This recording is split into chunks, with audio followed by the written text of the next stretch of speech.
বাংলাদেশের শ্রমিকদের শ্রম ব্যবহারে সংযুক্ত আরব আমিরাতের প্রতি আহ্বান জানিয়েছেন ডক্টর ইউনূস।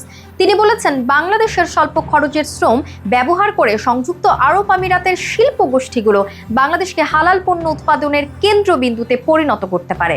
তার এ প্রস্তাবের পর আমিরাতের বাণিজ্য মন্ত্রী বলেছেন, তিনি আগামীতে একটি উচ্চ পর্যায়ের বাণিজ্য ও বিনিয়োগ প্রতিনিধি দল নিয়ে বাংলাদেশ সফর করতে চান, যাতে পরবর্তী সময়ে সিদ্ধান্ত নেওয়া যাবে। সম্প্রতি আরব আমিরাত সফরে এমনই আলাপ হয় ডক্টর ইউনূস ও দেশটির বাণিজ্য মন্ত্রীর মধ্যে। ডক্টর ইউনূস সংযুক্ত আরব আমিরাত সফর শেষ করে দেশে ফিরেছেন 14 ফেব্রুয়ারি।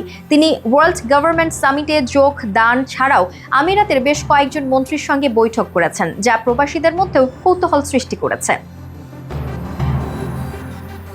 প্রধান উপদেষ্টা ডক্টর ইউনূসের সফরের অন্যতম আলোচিত বিষয় ছিল বাংলাদেশি নাগরিকদের ওপর সংযুক্ত আরব আমিরাতের ভিসা নিষেধাজ্ঞা।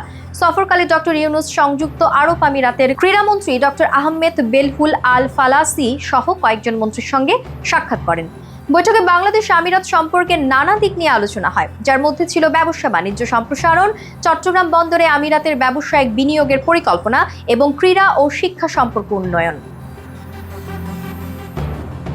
এছাড়া ডক্টর ইউনূস আমিরাতের কর্তৃপক্ষকে বাংলাদেশি নাগরিকদের ওপর ভিসা নিষেধাজ্ঞা প্রত্যাহারের জন্য জোরালো আহ্বান জানান। তিনি একই সাথে আমিরাতের কোম্পানিগুলোর কাছে বাংলাদেশে কারখানা স্থাপনের জন্য আহ্বান জানান এবং আমিরাতের বাণিজ্য মন্ত্রী থানি বিন আহমেদ আল জাইদির প্রস্তাবে সম্মত হয়ে বাংলাদেশের জন্য একটি বিশেষ শিল্প পার্ক স্থাপনের বিষয়ে নীতিগত সম্মতি প্রদান করেন।